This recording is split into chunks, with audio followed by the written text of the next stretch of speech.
일으켜 세우신 주를 사랑합니다. 주 나를 보호하시고 날 붙드시리. 나는 외롭고 존귀한 주님의 자녀라. 주 너를 보호하시고 널 붙드시리. 너는 외롭고 존귀한 주의 자녀라.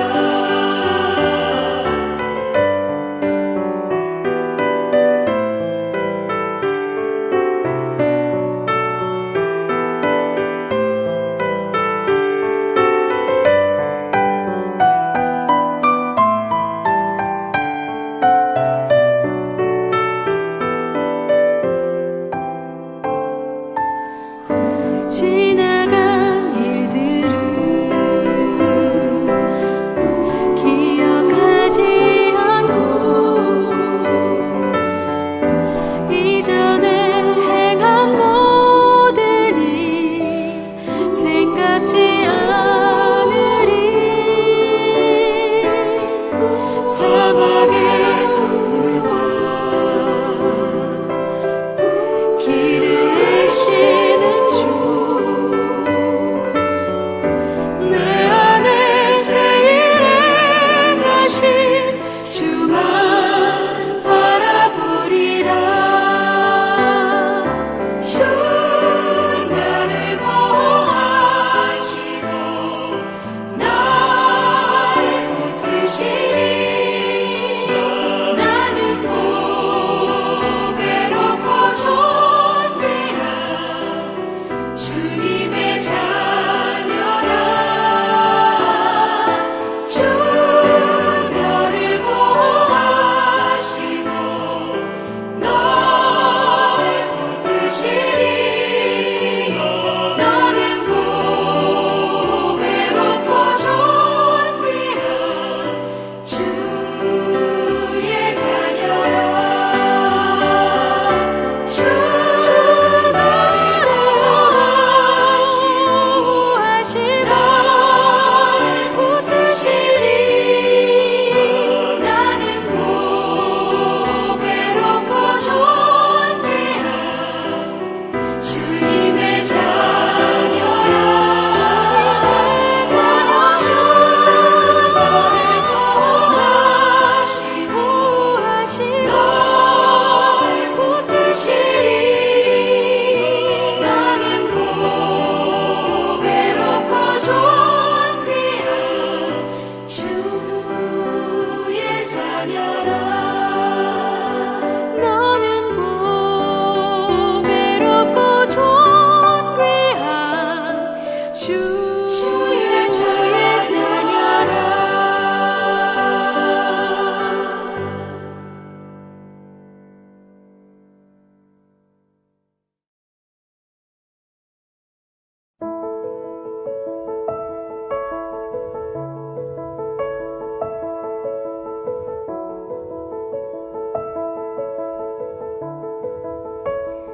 아브라함의 아들 이삭의 족보는 이러하니라.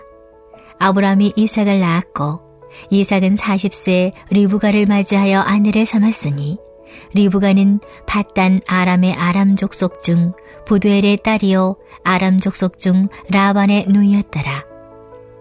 이삭이 그의 아내가 임신하지 못하므로 그를 위하여 여호와께 간구하매 여호와께서 그의 간구를 들으셨으므로 그의 아내 리브가가 임신하였더니 그 아들들이 그의 태 속에서 서로 싸우는지라. 그가 이르되 이럴 경우에는 내가 어찌할꼬 하고 가서 여호와께 묻자온대 여호와께서 그에게 이르시되 두 국민이 내 태중에 있구나. 두 민족이 내 복중에서부터 나누이리라. 이 족속이 저 족속보다 강하겠고 큰 자가 어린 자를 섬기리라 하셨더라.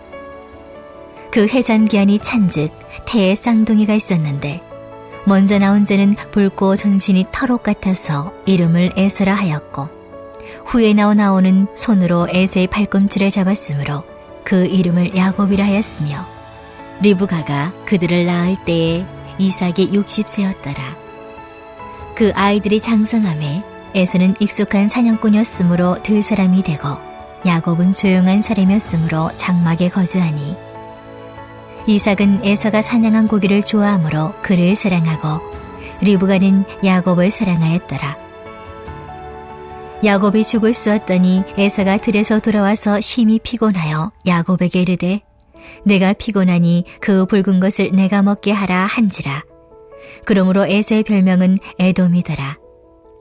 야곱이 이르되, 형의 장자의 명분을 오늘 내게 팔라.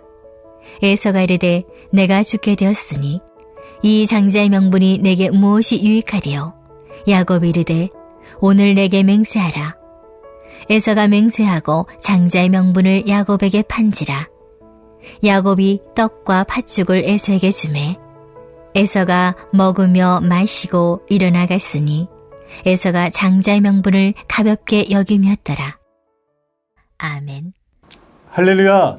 말씀으로 여는 하루, 오늘도 주신 말씀 중에 우리 하나님의 충만한 은혜가 함께 하시길 간절히 축원합니다. 하나님께서는 아브라함에게 수많은 민족의 아버지가 되게 하겠다 약속하셨습니다. 그리고 그 약속은 이 100세에 주신 아들 이삭을 통해 이루어 주십니다. 그리하여 오늘 말씀 29절이 아브라함의 족보가 아닌 이삭의 족보는 이러하니라, 이렇게 시작되는 것입니다. 하나님의 구원의 역사, 이 민족의 역사가 아브라함을 통해 이삭에게 그리고 그의 자손들에게 흘러가는 것입니다.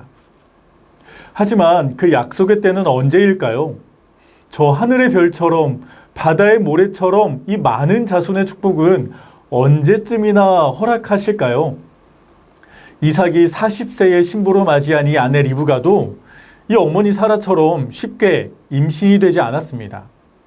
이 결혼한 지 20년이 지나도 아무 소식이 없었던 것입니다. 그래서 이삭은 이 어려움 앞에 여호와께 간구했습니다. 그런데 여호와께서 그의 간구를 들으시고 이 리브가에게 새 생명을 허락하신 것입니다. 할렐루야!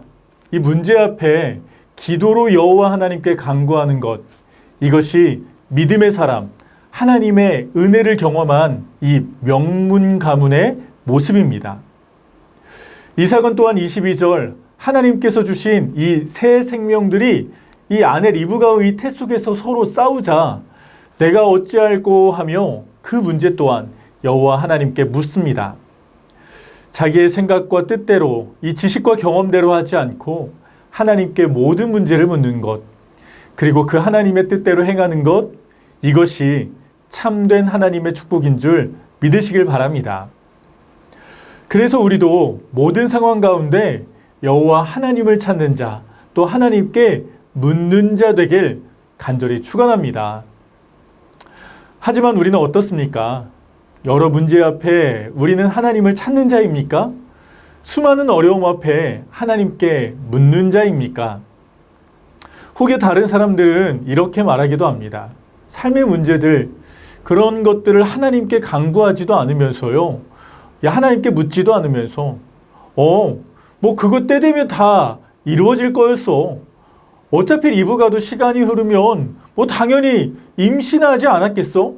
이 태 속의 쌍둥이들, 뭐 애들이 뭐 서로 그렇게 싸우면서 티격태격 그러면서 크는 거지. 그게 무슨 문제가 된다고. 시간이 약이야. 다 시간이 답이야. 그냥 두면 다 해결되게 되어 있어. 네. 여러분은 어떠신가요? 정말 하나님께 구하지 않아도, 하나님께 묻지 않아도, 찾지 않아도 시간만 흐르면 다 해결될 문제였을까요? 리브가는 임신할 때가 되어서 임신한 것일까요? 물론 하나님을 모르는 저 세상 사람들은 그렇게 생각할지도 모릅니다. 하지만 우리의 인생은 다릅니다. 예레미야 1장 5절, 내가 너를 모태에 짓기 전에 너를 알았고 내가 배에서 나오기 전에 너를 성별하였고 너를 여러 나라의 선지자로 세웠노라 하시기로. 이 우리를 모태에 짓기 전부터 알고 계셨고 또 우리를 성별하시는 그 하나님이시기에 우리는 그 하나님을 떠나서는 아무것도 할 수 없는 그러한 자들입니다. 우리 스스로 할 수 있는 일도 아무것도 없고요. 가만히 내버려 둔다고 되어지는 일도 하나도 없는 것입니다. 하나님께서 모든 것을 계획하시고 모든 것을 알고 계시니 문제마다 하나님께 간구해야 하며 삶에 의문이 들 때마다 하나님께 묻는 자가 되어야 합니다. 그렇지 않으면 우리는 진짜 하나님과 아무런 상관없는 자가 되는 것이죠. 아브라함이, 이삭이 이 하나님의 축복의 가문, 이 은혜의 가문이 될 수 있었던 이유는 그들이 장수에서도 부유에서도 아닙니다. 이유는 단 하나, 오직 그들의 삶 가운데 여호와 하나님께서 함께 하시며 인도하셨기 때문입니다. 따라서 우리도 지금 우리와 함께 하시며 우리의 삶을 계획하시고 인도하시는 그 하나님과 함께하는 자가 되길 간절히 축원합니다. 그 하나님께 간구하십시오. 그 여호와께 묻는 자가 되십시오. 그 하나님을 인정하며 선포하며 그 하나님과 동행하는 삶을 살아갈 때 우리 또한 아브라함과 이삭처럼 모든 문제를 해결받게 될 것입니다. 그래서 우리도 우리 가정도 여호와 하나님께 간구함으로 아브라함과 이삭과 같은 축복의 명문 가문 되시길 주님의 이름으로 간절히 축원합니다. 그 하나님의 축복에 동행하심으로 인해 이 이삭은 쌍둥이 이 두 명의 귀한 아들을 얻습니다. 먼저 나온 자는 붉고 이 전신이 털옷 같아서 그 이름을 에서라 지었습니다. 에서라는 말뜻은 이 털이 많은 거친 그러한 뜻입니다. 그에 반해 야곱은 이 뒤에 있다, 발꿈치 등의 뜻으로 이 에서의 발꿈치를 잡았다 하여 이름을 야곱이라 하였습니다. 각각의 이름 뜻대로 장성하여서 에서는 산으로 들로 사냥 다니는 사냥꾼이 되었고요. 야곱은 집에만 이 장막에 주로 거주하는 조용한 자로 자랐습니다. 그런데 어느 날 우리가 잘 알다시피 사냥을 하고 돌아온 이 에서가 야곱이 쓰고 있던 이 붉은 죽을 좀 주라고 합니다. 그런데 야곱이 희한한 제안을 하죠. 31절 말씀입니다. 야곱이 이르되 형의 장자의 명분을 오늘 내게 팔라. 그런데 하필 그날 이 에서가 너무나도 피곤했던 것일까요? 32절 에서가 이르되 내가 죽게 되었으니 이 장자의 명분이 내게 무엇이 유익하리요? 에서는 이렇게 말하며 결국 너무나도 쉽게 맹세까지 하면서 이 붉은 팥죽 한 그릇에 자신의 이 장자의 명분을 팔금합니다. 이 장자의 명분, 우리나라는 어떻습니까?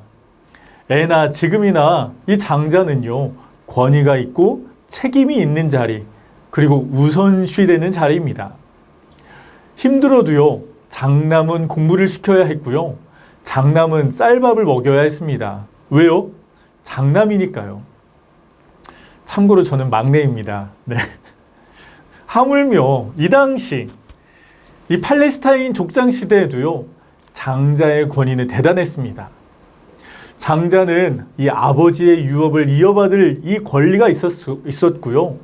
유산 상속 시 다른 형제들보다 2배나 많은 몫을 차지했습니다.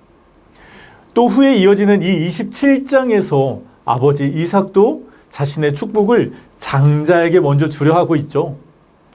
그런데 에서는 그 귀한 축복권을 오늘 팔아버린 것입니다. 너무나도 쉽게 팥죽 한 그릇에 말입니다. 아무리 죽을 만큼 배가 고팠다 하더라도, 아무리 사냥으로 힘든 몸 상태라 하더라도요, 그 권리는 포기해서는 안 되는 것이었습니다. 그래서 성경은 이에 대해 34절에 에서가 장자의 명분을 가볍게 여김이었더라 라고 비판하고 있습니다. 이 가볍게 여기다라고 하는 이 말은요, 그냥 쉽게 생각하는 정도가 아니라 원어로 멸시하다, 비웃다라는 뜻도 포함된 이 단어입니다. 장자권에 대한 예서의 이 마음을 대변하고 있는 것이죠. 그렇다면 우리는 하나님께서 우리에게 주신 이 장자권을 지금 어떻게 여기고 계신가요? 목사님, 저는 둘째인데요. 저는 막내인데요. 요한복음 1장 12절, 영접하는 자, 곧 그 이름을 믿는 자들에게는 하나님의 자녀가 되는 권세를 주셨으니, 이 세상에서는 먼저 태어난 자가 장자이지만 하나님 나라에서는 먼저 하나님을 만난 자, 하나님을 아는 자가 장자인 줄 믿으시길 바랍니다. 그래서 우리는 주님 안에서 모두 장자이며 또한 우리에게 주신 이 하나님의 자녀가 되는 권세를 지켜야 합니다. 또한 행해야 합니다. 그렇다면 이 하나님의 자녀로 세상 가운데 살아간다는 것, 이 장자로 산다는 것은 무엇일까요? 하나님을 주인 삼는 것, 예배하는 것, 봉사, 헌금, 친교 등을 통해 하나님을 더욱더 깊이 있게 만나고 알아가는 것 등이죠. 하지만 이것이 쉽지 않다는 것입니다. 때로는 세상을 살다 보니 에서처럼 죽을 만큼 피곤하고 또 죽을 만큼 힘든 일이 있을 때가 있기 때문입니다. 그래서 보암직도 하고 먹음직도 한 팥죽 한 그릇에 우리의 마음을 빼앗기려 할 때도 있습니다. 하지만 그렇다고 우리는 결코 우리에게 주신 이 믿음의 권세를 내려놓아서는 안 됩니다. 가볍게 주셨다고 또 이 권세를 우리 또한 가볍게 여겨서는 안 되는 것이죠. 예전 청년 사역을 할 때 학교 등록금이 부족해서 어려움을 겪었던 한 청년이 있었습니다. 그런데 문제가 생기자 그 친구는 가장 먼저 그만둔 것이 바로 교회 사역이었습니다. 찬양팀 봉사를 하고 있었는데요. 등록금 때문에 알바를 해야 한다고 어쩔 수 없이 찬양팀 봉사를 내려놓겠다고, 때로는 이 주일 예배도 빠져야 되겠다고 말하는 것이었습니다. 얼마나 힘들었을까요? 얼마나 절박하면 그렇게 말할까요? 하지만 저는 다시 한번 그 청년을 붙잡았습니다. 우리에게 주신 믿음이 있지 않느냐? 지금껏 우리와 함께 하신 그 하나님을 바라보자. 다시 한번 하나님께 간구해보자. 무작정 이 하나님과의 시간부터 내려놓지 말고 우선 우리의 모든 것 하나님께 구해보자 라고 말했습니다. 감사하게도 그 친구는 이 저의 말을 듣고 계속해서 예배를 또 봉사를 했고요. 또 결국에는 알바를 하지 않았음에도 여러 장학금 등을 통해서 등록금을 해결받는 은혜가 있었습니다. 할렐루야. 사랑하는 전주 안디옥교회 성도 여러분, 여러분은 어떻습니까? 예수님은 40일 동안 금식하신 후에 돌더러 떡덩이가 되게 하라 했던 이 마귀의 권세에 사람이 떡으로만 사는 것이 아니요 하나님의 말씀으로 사는 것이라 라고 말하며 이 시험을 이기셨습니다. 먹고 사는 것보다 하나님께서 우리에게 주신 이 말씀의 권세, 우리 안에 거하는 이 자녀됨의 권세가 우리에게 가장 소중함을 말씀하시는 것입니다. 그리하여 우리도 값없이 주신 이 축복의 권세, 자녀됨의 권세, 먼저 택하여 주신 이 권세를 절대 가벼이 여기지 않는 자가 되기를 소망합니다. 세상 가운데 아무리 바쁜 일이 있을지라도, 아무리 어려운 일이 있을지라도 이 권세만큼은 포기하지 않는 자가 되어야 합니다. 아니, 오히려 바쁠수록, 죽을 만큼 힘들수록 나와 함께 하시는 그 하나님을 바라보며 그 하나님께 간구하는 자가 되기를 소망합니다. 그리고 이미 모든 문제의 답을 아시는 그 주님께 묻고 그 주님의 뜻하신 대로 살아가는 자가 되어야 합니다. 그리하여 이 세상 하나님의 그 믿음의 장자로 아름답고 복된 인생 살아가는 저와 여러분 되시길 주님의 이름으로 간절히 축원합니다. 이 시간 말씀을 기억하며 함께 기도하길 원합니다. 하나님, 우리에게 장자의 권세를 주심에 감사합니다. 어려움 앞에, 문제 앞에 이 장자권을 포기하는 자가 아닌 오히려 더욱더 하나님께 간구하는 우리가 되게 하옵소서. 둘째로는 농촌, 개척, 해외 선교사님들의 사역 가운데 놀라운 하나님의 은혜가 충만하게 하시고 다음 세대를 위한 새 성전 건축이 아름답게 이루어지게 하옵소서. 우리 주신 기도 제목 붙들고 다 같이 주님 이름 한번 외치며 함께 기도하시겠습니다.